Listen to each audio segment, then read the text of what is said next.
Balakən Avrasiya materikində yerləşir. İnzibati baxımdan Azərbaycan Respublikasına aiddir. Sahəsi 924 kvadrat kilometr, əhalisi 14 min nəfərdir. Balakən Böyük Qafqaz dağlarının ətəklərində salınıb, amma sonralar Balakən 6 cəmaatlığı, yəni icmanı özündə birləşdirdi və Car Balakən adlandırıldı. Ta ki 1930-cu ilə kimi. Çünki həmin ildən yenidən Balakən oldu. Balakəni Məbədlər diyarı adlandırırlar. Məbədlər diyarının ən maraqlı nümunəsi isə meşənin içərisində inşa edilən bu tikilidir. Ətrafdakı yaşıllıqla çox gözəl tandem yaradır. Sanki bir-birinə gözəllik ötürürlər. Üç tərəfdən girişi olan tikilinin içərisi isə qaranlıqdır.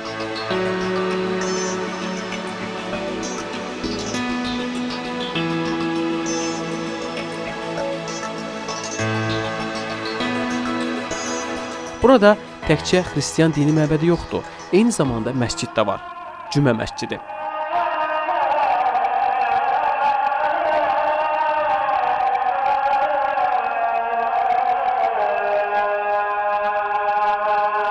Məscidin tikintisinə fikir verin. Belə məscidlər Azərbaycanda azdır. Çünki bu ibadət ocağı Orta Asiya memarlığı üslubundadır. Bu cür məscidlərin əsas tərzi belədir ki, arkalar günbəzin ətrafına birləşir. 45 metrlik minarəsi olan bu məscid 17-ci əsrdə tikilib. Bəzən bura minarəli məscid də deyirlər. Balakənin Tarixi Muzeyi. Buradakı eksponatlar Balakənin tarixinin qədim olduğunu sübut edir. Həm də əhalinin yaşayış tərzini, məişətini göstərir.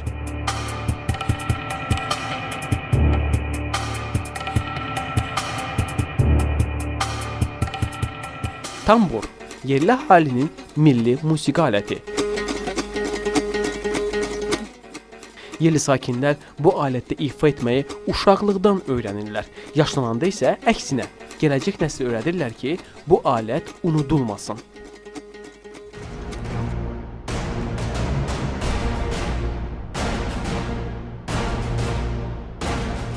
İmam Hacı Murtuz əvvəllər Çar ordusuna xidmət edib, sonradan isə hakimiyyətin ədalətsizliyini görüb və yerli əhalinin işğalçılara, yəni ruslara qarşı üsyanının başında duran əfsanəvi döyüşçüyə çevrilib. Yaddan çıxmamış bir məsələni də deyim. Onun yaşadığı qala tipli evi. Bura Hacı Murtuz qalası da deyilir. 2 mərtəbəli olan bu qalanın divarlarının ümumi hündürlüyü 7 metrdir.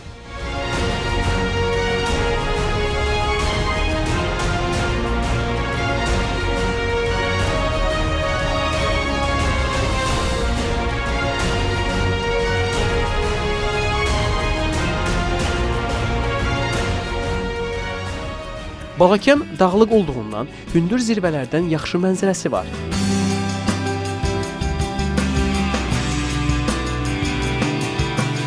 Bəh, təmiz dağ havası və əsrarəngiz mənzərə. Gözəlliyi daha yaxından görmək, onu duymaq üçün isə kanat yolu da var.